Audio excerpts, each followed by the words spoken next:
ವಿಶ್ವದ ಮಹಾ ದೈವಿಕ ರಹಸ್ಯದ ಪುಟಗಳಿಗೆ ನಿಮ್ಮೆಲ್ಲರಿಗೂ ಆದರದ ಸುಸ್ವಾಗತ.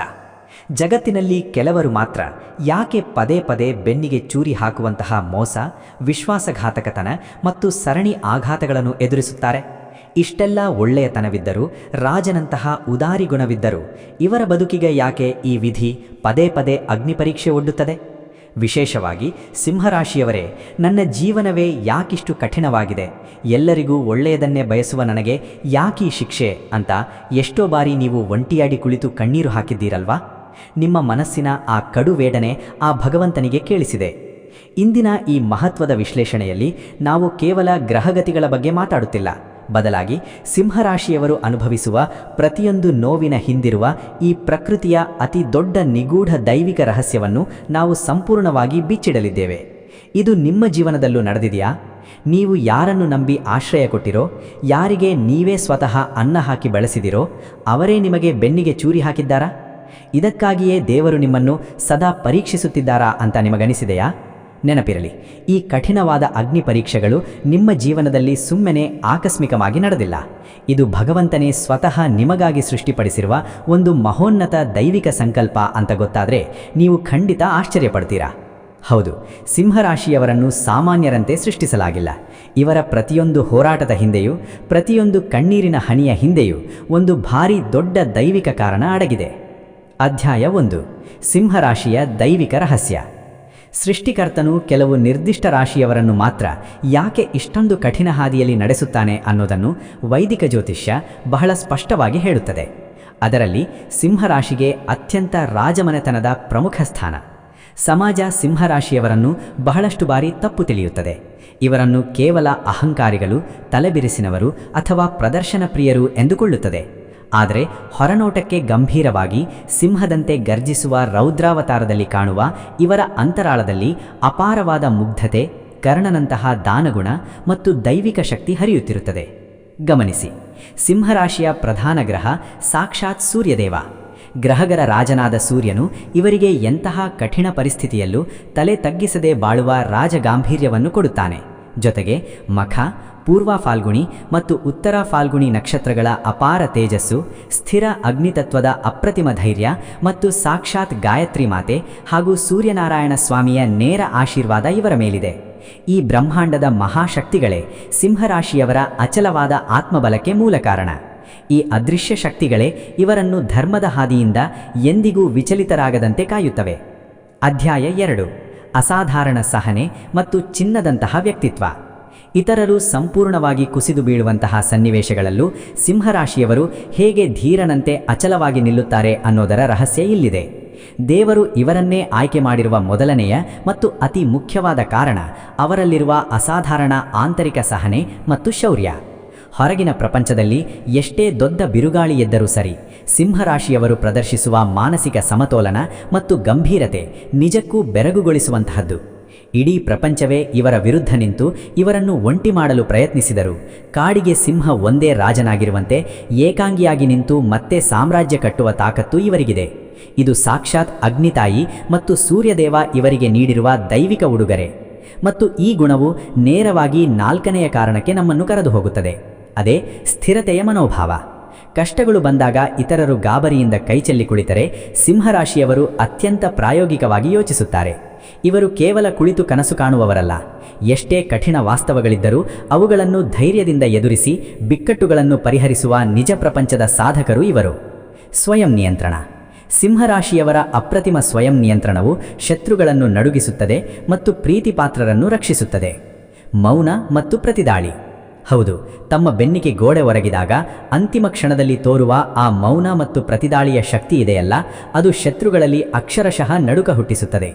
ಅದೇ ಸಮಯದಲ್ಲಿ ತಮ್ಮ ಪ್ರೀತಿಪಾತ್ರರಿಗೆ ಅವರು ಅತ್ಯಂತ ಸುರಕ್ಷಿತವಾದ ಕೋಟೆಯಾಗುತ್ತಾರೆ.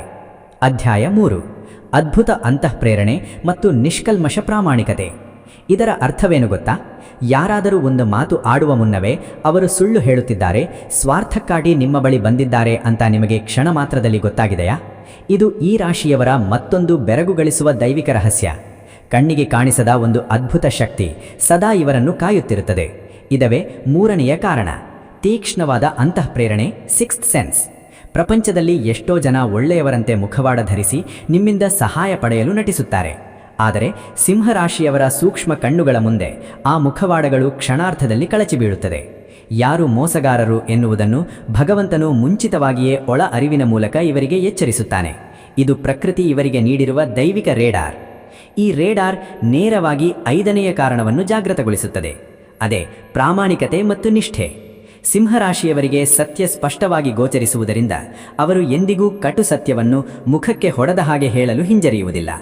ಇವರು ಸುಲಭವಾಗಿ ಯಾರನ್ನು ನಂಬುವುದಿಲ್ಲ. ಆದರೆ ಒಮ್ಮೆ ನಂಬಿ ತಮ್ಮವರೆಂದೊಪ್ಪಿಕೊಂಡರೆ ಅವರಿಗಾಗಿ ತಮ್ಮ ಸರ್ವಸ್ವವನ್ನೇ ತ್ಯಾಗ ಮಾಡುವಂತಹ ಅಚಲವಾದ ನಿಷ್ಠೆಯನ್ನು ಹೊಂದಿದ್ದಾರೆ. ಸತ್ಯಶೋಧಕನ ಅಸ್ತ್ರಗಳು: ಗುಪ್ತ ಉದ್ದೇಶಗಳನ್ನು ತಕ್ಷಣ ಗ್ರಹಿಸುವುದು, ದ್ರೋಹ ಮತ್ತು ಕೃತಜ್ಞತೆಯನ್ನು ಸಹಿಸದಿರುವುದು, ಕಹಿಯಾದರೂ ಸತ್ಯವನ್ನೇ ನುಡಿಯುವುದು. ಸಿಂಹರಾಶಿಯವರಿಗೆ ದ್ರೋಹ ಬಗೆಯುವುದು ಅಂದರೆ ಉರಿಯುವ ಸೂರ್ಯನಿಗೆ ಕೈಮುಟ್ಟಿಸಿದಂತೆ, ತಮ್ಮ ವಿನಾಶವನ್ನು ತಾವೇ ಆಹ್ವಾನಿಸಿಕೊಂಡಂತೆ. ಇವರಿಗೆ ಮೋಸ ಮಾಡಿದರೆ ಭಾರೀ ಪ್ರಮಾಣದ ಕರ್ಮದ ತಿರುಗೇಟು ಖಂಡಿತ.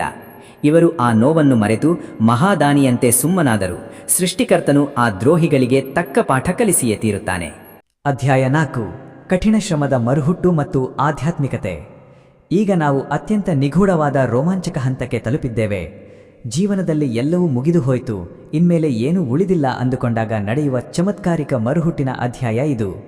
ಇದುವೇ 2ನೇ ಕಾರಣ: ಚಿನ್ನದಂತೆ ಬೆಂಕಿಯಲ್ಲಿ ಬೆಂದು ಮತ್ತಷ್ಟು ಹೊಳಪನ್ನು ಪಡೆಯುವ ದೈವಿಕ ಸಾಮರ್ಥ್ಯ. ಜ್ಯೋತಿಷ್ಯದ ಸೂರ್ಯನ ಪ್ರಭಾವದಿಂದಾಗಿ ಸಿಂಹರಾಶಿಯವರು ಆರ್ಥಿಕವಾಗಿ ಅಥವಾ ಭಾವನಾತ್ಮಕವಾಗಿ ಎಷ್ಟೇ ಪಾತಾಳಕ್ಕೆ ಕುಸಿದರೂ ಬೂದಿಯಿಂದ ಎದ್ದು ಬರುವ ಫೀನಿಕ್ಸ್ ಹಕ್ಕಿಯಂತೆ ಅಲ್ಲಿಂದಲೇ ಮತ್ತೆ ಅದ್ಭುತವಾಗಿ ಎದ್ದು ನಿಂತು ಹೊಸ ಸಾಮ್ರಾಜ್ಯವನ್ನು ಕಟ್ಟಬಲ್ಲರು. ಸೋಲು ಇವರಿಗೆ ಅಂತ್ಯವಂತೂ ಅಲ್ಲವೇ ಅಲ್ಲ, ಅದು ಮತ್ತೊಂದು ಬೃಹತ್ ಗೆಲುವಿನ ಆರಂಭವಷ್ಟೇ. ಈ ಚಮತ್ಕಾರಿಕ ಶಕ್ತಿ ದೇವರಿಂದ ಮಾತ್ರ ಬರಲು ಸಾಧ್ಯ. ಹೀಗೆ ಪದೇ ಪದೇ ಕುಸಿದು ಏಳುವ ಪ್ರಕ್ರಿಯೆಯು 6ನೇ ಕಾರಣವನ್ನು ಸಕ್ರಿಯಗೊಳಿಸುತ್ತದೆ. ಅದೇ ಆಧ್ಯಾತ್ಮಿಕ ಪರಿವರ್ತನೆ. ಈ ಕಠಿಣ ಪರಿಸ್ಥಿತಿಗಳು ಇವರಲ್ಲಿರುವ ಲೌಕಿಕ ಆಸೆಗಳನ್ನು ಶುದ್ಧೀಕರಿಸಿ ಆಳವಾದ ದೈವಿಕ ಜ್ಞಾನವನ್ನು ಅರಳಿಸುತ್ತವೆ. ಇವರು ಅನುಭವಿಸಿದ ಪ್ರತಿಯೊಂದು ನೋವು ಇವರ ಆತ್ಮವನ್ನು ಅತ್ಯುನ್ನತ ಮಟ್ಟಕ್ಕೆ ಬೆಳೆಸುತ್ತದೆ.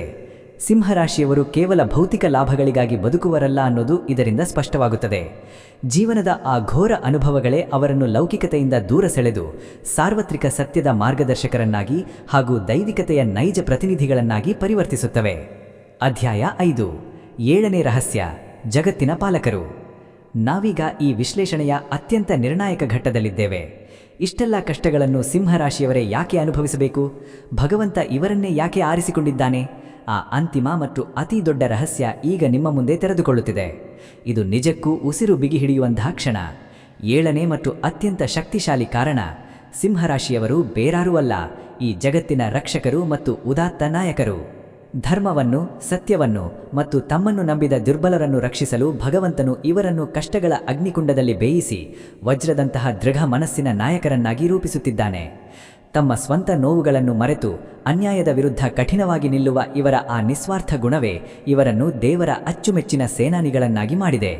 ನೆನಪಿಡಿ, ಸಿಂಹರಾಶಿಯವರು ಕೇವಲ ಕಷ್ಟಪಡುವುದಿಲ್ಲ, ದೇವರ ಶ್ರೇಷ್ಠ ಯೋಧರಾಗಲು ಅವರ ಆತ್ಮವು ಪರಿಶುದ್ಧಗೊಳ್ಳುತ್ತಿದೆ. ಹೌದು, ನೀವು ಹರಿಸಿದ ಪ್ರತಿಯೊಂದು ಹನಿ ಕಣ್ಣೀರು, ಅನುಭವಿಸಿದ ಪ್ರತಿಯೊಂದು ಅವಮಾನ ಮತ್ತು ನಂಬಿಕೆ ದ್ರೋಹವು ಎಂದಿಗೂ ವ್ಯರ್ಥವಾಗಿಲ್ಲ. ನೀವು ಕೇವಲ ಕಷ್ಟಪಡುತ್ತಿಲ್ಲ, ಬದಲಿಗೆ ಭಗವಂತನು ತನ್ನ ಶ್ರೇಷ್ಠ ಕಾರ್ಯಕ್ಕಾಗಿ ನಿಮ್ಮ ಆತ್ಮವನ್ನು ಪರಿಶುದ್ಧಗೊಳಿಸುತ್ತಿದ್ದಾನೆ. ನಿಮ್ಮ ಹೋರಾಟಗಳು ಈ ಪ್ರಪಂಚವನ್ನು ಉತ್ತಮಗೊಳಿಸುವ ದೈವಿಕ ಯೋಜನೆಯ ಒಂದು ಭಾಗವಷ್ಟೇ. ಅಧ್ಯಾಯ 6: ಸಾಕ್ಷಾತ್ ಸೂರ್ಯನಾರಾಯಣ ಮತ್ತು ಗಾಯತ್ರಿ ಮಾತೆಯ ದೈವಿಕ ರಕ್ಷಣಾ ಕವಚ. ಹಾಗಾದರೆ ಈ ಕಠಿಣ ಹಾದಿಯಲ್ಲಿ ನಿಮಗೆ ರಕ್ಷಣೆ ಯಾರು? ಯಾರೂ ಇಲ್ಲ ಅಂತ ನೀವು ಒಂಟಿತನ ಅನುಭವಿಸಬೇಕಿಲ್ಲ. ಸದಾಕಾಲ ನಿಮ್ಮ ಬೆನ್ನು ಹಿಂದೆ ನಿಂತು ಕಾಪಾಡುವ ಒಂದು ಅಗೋಚರ ಪ್ರಬಲ ಶಕ್ತಿ ಇದೆ. ಆ ವಿಜಯಶಾಲಿ ದೈವಿಕ ರಕ್ಷಣಾ ಕವಚದ ಬಗ್ಗೆ ಈಗ ನೋಡೋಣ. ಈ ಟೈಮ್ಲೈನ್ ಗಮನಿಸಿ. 2026ರ ಗ್ರಹಗತಿಗಳು ನಿಮ್ಮ ಪರವಾಗಿ ದೊಡ್ಡ ಮಟ್ಟದ ಮ್ಯಾಜಿಕ್ ಮಾಡಲು ಸಜ್ಜಾಗಿವೆ. ಜೂನ್ ತಿಂಗಳ ಕಾಲಸರ್ಪಯೋಗವು ಆಧ್ಯಾತ್ಮಿಕ ಪರೀಕ್ಷೆ ಒಡ್ಡಿದ್ದರೂ, ಕರ್ಕಾಟಕ ರಾಶಿಯಲ್ಲಿನ ಗುರುಬಲ ನಿಮಗೆ ವ್ಯಯಭಾವದಲ್ಲಿದ್ದರೂ ನಿಮಗೆ ಅಖಂಡ ದೈವಿಕ ರಕ್ಷಣೆಯನ್ನು ನೀಡಲಿದೆ. ಹಾಗೆಯೇ ವಕ್ರಶನಿಯು ನಿಮ್ಮ ದೀರ್ಘಾವಧಿಯ ಕರ್ಮದ ಫಲವಾಗಿ ಅದ್ಭುತ ಸಂಪತ್ತು ಮತ್ತು ಸ್ಥಿರತೆಯನ್ನು ತರುತ್ತಿದ್ದಾನೆ. ನಿಮಗೆ ಮೋಸ ಮಾಡಿದವರು, ನಿಮ್ಮನ್ನು ಕಡೆಗಣಿಸಿದವರು ನಿಮ್ಮ ಕಾಲ ಬಳಿ ಬಂದು ನಿಲ್ಲುವ ಸಮಯ ಸನ್ನಿಹಿತವಾಗಿದೆ. ಇದೊಂದು ಬೃಹತ್, ಅತಿ ದೊಡ್ಡ ಕಂಬ್ಯಾಕ್. ಹಾಗಾಗಿ ಸೇಡು ತೀರಿಸಿಕೊಳ್ಳುವ ಯೋಜನೆಯನ್ನು ಪ್ರಕೃತಿಗೆ ಬಿಟ್ಟುಬಿಡಿ. ನಿಮ್ಮ ಆರಾಧ್ಯ ದೈವ ಸಾಕ್ಷಾತ್ ಸೂರ್ಯನಾರಾಯಣ ಮತ್ತು ಜಗನ್ಮಾತೆಯ ದೈವಿಕ ನ್ಯಾಯಾಲಯದಲ್ಲಿ ನಿಮ್ಮ ಶತ್ರುಗಳಿಗೆ ಕರ್ಮದ ಶಿಕ್ಷೆ ಆಗಲೇ ಸಿದ್ಧವಾಗಿದೆ. ಅಂತ್ಯದ ಭಾಗ: ಪರಿಷ್ಕೃತ ಮುಕ್ತಾಯ. ಹೌದು ಸಿಂಹರಾಶಿಯವರೇ, ದೈವಿಕ ನ್ಯಾಯದ ಆ ಚಕ್ರ ಈಗ ತಿರುಗಲು ಆರಂಭವಾಗಿದೆ. ಇನ್ಮುಂದೆ ನೀವು ಕಣ್ಣೀರು ಹಾಕುವ ಅಗತ್ಯವೇ ಇಲ್ಲ. ನೀವು ಮಾಡಬೇಕಿರೋದು ಇಷ್ಟೇ: ನಿಮ್ಮ ಬೆನ್ನು ಹಿಂದೆ ಸಾಕ್ಷಾತ್ ಸೂರ್ಯದೇವ ಮತ್ತು ಜಗನ್ಮಾತೆ ಇದ್ದಾರೆ ಎಂಬ ನೈಜ ಆಂತರಿಕ ಶಕ್ತಿಯನ್ನು ಮನಸ್ಫೂರ್ತಿಯಾಗಿ ಒಪ್ಪಿಕೊಂಡು ಧರ್ಮ ಹಾಗೂ ಸತ್ಯದ ಹಾದಿಯಲ್ಲಿ ಧೈರ್ಯವಾಗಿ ಮುನ್ನಡೆಯಿರಿ.